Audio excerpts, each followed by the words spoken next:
कर्क राशि जून 2023। कर्म से बढ़ेगा सम्मान, स्वास्थ्य का रखे ध्यान। जितनी भूख हो उतना खाना है प्रकृति, भूख से अधिक खाना है विकृति। और समय आने पर स्वयं भूखा रहकर दूसरों को खाना खिलाना है संस्कृति।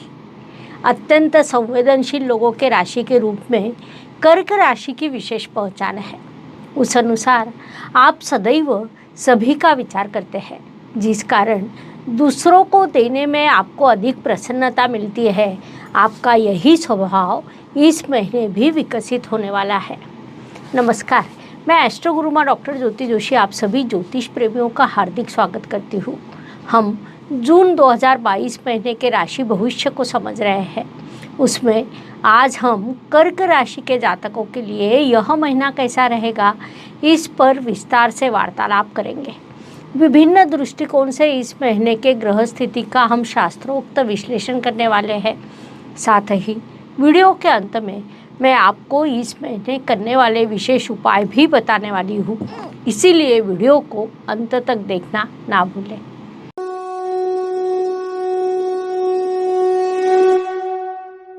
व्यक्तित्व की दृष्टि से विचार करें तो आपके राशि में विराजमान ग्रह, आपकी राशि पर दृष्टि डालने वाले ग्रह, इन सभी का विचार करना पड़ता है, क्योंकि इन सभी का एकत्रित प्रभाव आपके व्यक्तित्व पर होता है। इस महीने मंगल देव आपकी राशि में आए हैं। 30 जून तक वे वही विराजमान रहेंगे।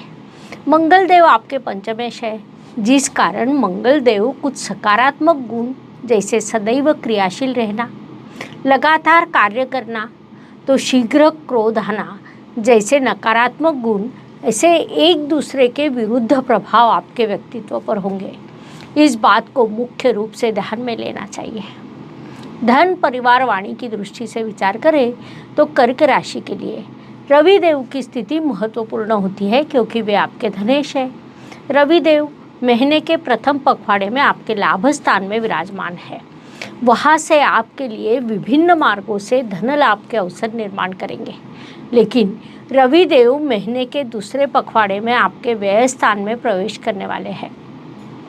वे आपके धनेश होने के कारण उस काल में आपको अपने कर्तव्यों और जिम्मेदारियों को पूर्ण करना है। इस बात को आपने मुख्य रूप से ध्यान में लेना चाहिए, क्योंकि वही आपके लिए लाभकारी रहेगा।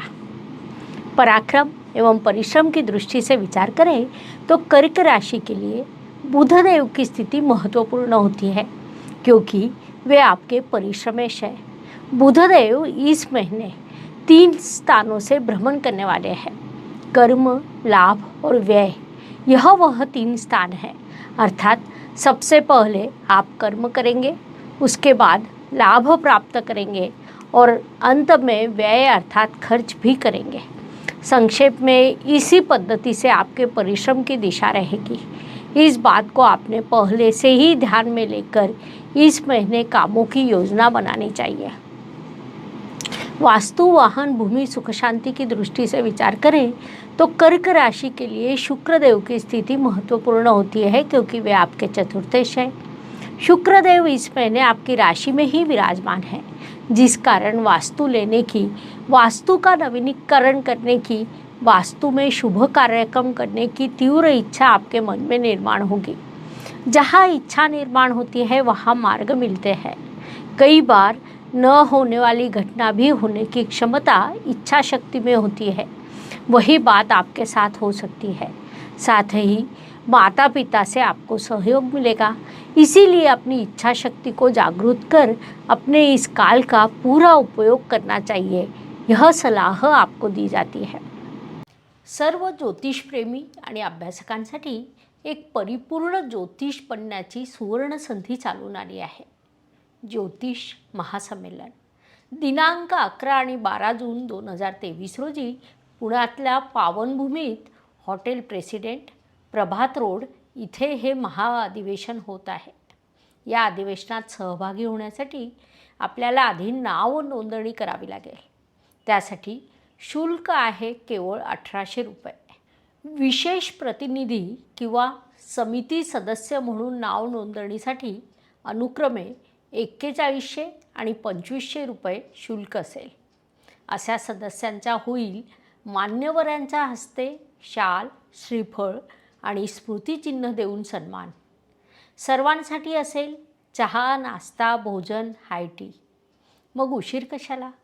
9850098688 या नंबरवर फोनपे, जीपे करून आपली नोंदणी निश्चित करा आणि महाअधिवेशनात सहभागी व्हा.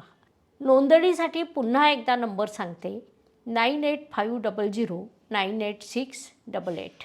अधिक माहिती तुम्हाला डिस्क्रिप्शन बॉक्समध्ये उपलब्ध असेल. शिक्षा, संतति, प्रेम विवाह, आयोजित विवाह की दृष्टि से विचार करें तो यह महीना पढ़ाई करने वाले जातकों के लिए अत्यंत शुभ कहा जा सकता है.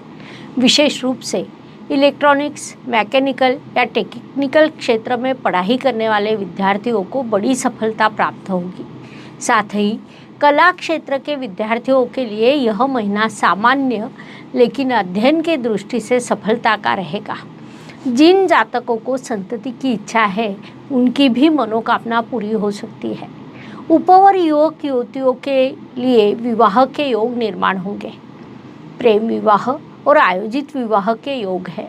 कुल मिलाकर इन सभी दृष्टियों से यह काल आपके लिए अत्यंत लाभकारी रहेगा. उसका पूरा उपयोग करना चाहिए. स्वास्थ्य, कर्ज, प्रतिस्पर्धी, शत्रुओं की दृष्टि से विचार करें तो इस महीने कर्क जातकों का स्वास्थ्य सामान्य रूप से अच्छा रहेगा. लेकिन जैसा आपको पता है, आपके षष्ठेश गुरुदेव का मार्गक्रमण राहु की ओर शुरू है, जिस कारण कहीं न कहीं संभ्रम की स्थिति निर्माण होना, स्वास्थ्य के संदर्भ में संभ्रम निर्माण होना, कोई बड़ी समस्या निर्माण हुई है ऐसा लगना जैसे प्रभाव निर्माण हो सकते हैं. मनुष्य शरीर को छोटी बड़ी बीमारियां लागू रहती है, लेकिन जब राहु का संबंध षष्ठेश से आता है तब स्वास्थ्य से संबंधित प्रश्न निर्माण होते हैं, लेकिन उससे भी अधिक संभ्रम निर्माण होने की संभावना अधिक होती है. इस बात को पहले से ही ध्यान में लेते हुए आप उस दृष्टि से थोड़ा सावधान रहे, यह सलाह आपको दी जाती है. नौकरी एवं व्यवसाय की दृष्टि से विचार करें तो नौकरी करने वाले जातकों को इस महीने विशेष रूप से एक सूचना दी जाती है. आप अपना कार्य करते रहे. आपके वरिष्ठ क्या कह रहे हैं, आपके संदर्भ में वे क्या विचार कर रहे हैं, सहयोगी क्या कह रहे हैं, इन चीज़ों की ओर कतई ध्यान ना दें, क्योंकि आप उनकी ओर जितना अधिक ध्यान देंगे उतने प्रगति के अवसर कम होंगे. व्यावसायिक जातकों के लिए अचानक धन लाभ के अवसर निर्माण होंगे, लेकिन परिश्रम का कोई विकल्प नहीं रहेगा. अर्थात इस काल में आपको अतिरिक्त परिश्रम करना पड़ेगा. इस बात को पहले से ही ध्यान में लेते हुए आप वैसी मानसिकता निर्माण कर ले, वही आपके लिए लाभकारी रहेगा. विदेश में स्थित कर्क जातकों की दृष्टि से विचार करें तो उनके लिए कई दिनों के बाद शुभ समय काल की निर्मिति हुई है. विभिन्न क्षेत्रों में आपको सफलता मिलेगी, नए प्रोजेक्ट मिलेंगे. यहाँ की विदेश में आपके स्थान में बदलाव होने की भी एक योग निर्माण होने वाला है. या जो जातक कंपनी बदलना चाहते हैं उनके लिए वैसे योग निर्माण होंगे. इसीलिए आपने इस काल का पूरा उपयोग करना चाहिए. भाग्य एवं शुभ संकेत की दृष्टि से विचार करें तो कर्क जातकों के लिए इस महीने कई शुभ संकेत निर्माण होने वाले हैं. उसमें मुख्य रूप से कहा जाए तो आपके भाग्येश अर्थात त्रिकोण के स्वामी केंद्र स्थान में होना या एक अर्थ त्रिकोण स्थान का स्वामी दूसरे अर्थ त्रिकोण स्थान में आना, यह दोनों अत्यंत बड़ी शुभ घटनाएं हैं. इसीलिए कर्क जातकों को इस महीने कई शुभ अवसर प्राप्त होंगे. उनसे आपको अत्यंत शुभ परिणाम भी मिलेंगे. इसीलिए इस काल का सदुपयोग कीजिए. कर्म की दृष्टि से विचार करें तो कर्क राशि के कर्म स्थान में कई ग्रहों की भीड़ हुई है. बुध, गुरु, राहु, हर्षल जैसे कई ग्रह आपके कर्म स्थान में विराजमान होने के कारण इस महीने आपका कर्म समृद्ध होने वाला है. जिनके कर्म समृद्ध होते हैं वे अवश्य सफलता प्राप्त करते हैं. उस अनुसार यह महीना आपके लिए लाभकारी है. ज्योतिष का अध्ययन तथा शास्त्र की शास्त्रीय तरीके से पढ़ाई करने के लिए मेरी 2 किताबें प्रकाशित हो चुकी है, उनका अवश्य लाभ लीजिए। लाभ की दृष्टि से विचार करें तो आपके लाभेश शुक्रदेव राशि में विराजमान है, जिस कारण अपने व्यक्तित्व से ही आपको लाभ की प्राप्ति होगी। लाभ के अनेक शुभ अवसर आपके लिए निर्माण होंगे। कुल मिलाकर यह काल आपके लिए लाभ का, प्रगति का रहेगा। उसका पूरा उपयोग करना चाहिए ताकि अधिक से अधिक लाभ आपको प्राप्त हो सके। व्यय, खर्च, यात्रा की दृष्टि से विचार करें तो कर्क राशि के व्ययेश बुधदेव की यात्रा इस महीने मेष, वृषभ, मिथुन इन 3 राशियों से होगी। महीने के प्रथम सप्ताह में वे आपसे कर्म करवाएंगे। दूसरे और तीसरे सप्ताह में बुधदेव आपको लाभ प्रदान करेंगे। साथ ही महीने के अंत में खर्च भी करवाएंगे। कुल मिलाकर यह महीना आपके लिए बड़े व्यवहार का, संघर्ष का रहेगा, ऐसा हम कह सकते हैं। इसीलिए इस काल का पूरा उपयोग कीजिए। हर दिन हर किसी के लिए समान नहीं होता। जीवन सुख, दुख और उतार चढ़ाव से भरे होते हैं। उस अनुसार इस महीने कुछ दिन सभी के लिए अत्यंत शुभ है तो कुछ दिन अशुभ, तनाव और संघर्ष से भरे हैं। इस अवधि में हम कैसा व्यवहार करते हैं उससे हमारी सफलता निर्धारित होती है। उस दृष्टि से विचार करें तो कर्क जातकों के लिए 4, 13 और 22 यह दिन शुभ रहेंगे। इसीलिए प्रयास करें कि इन दिनों में सबसे आवश्यक कामों को पूरा किया जाए।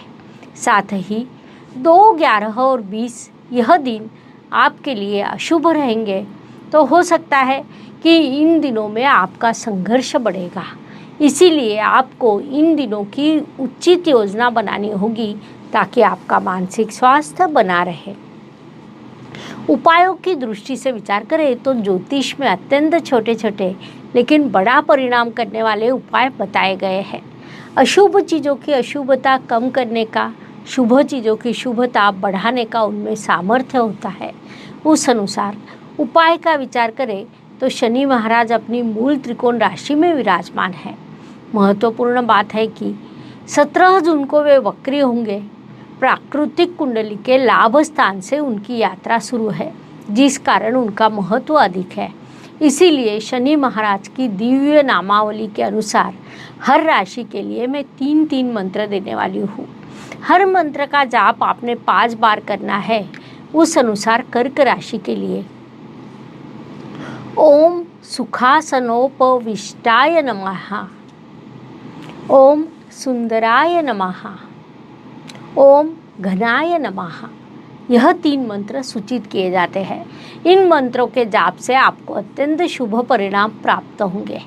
इस प्रकार मेष से लेकर मीन तक हर राशि के लिए यह महीना कैसा रहेगा यह समझाने के लिए हमने 12 वीडियो आपके इस चैनल पर अपलोड किए हैं। लाइक, शेयर, सब्सक्राइब कीजिए। पुनश्च मिलेंगे। धन्यवाद। शुभम भवतु। जय ज्योतिष। Please like, share and subscribe the channel. और हाँ, बेल आइकॉन दबाना ना भूलें। धन्यवाद।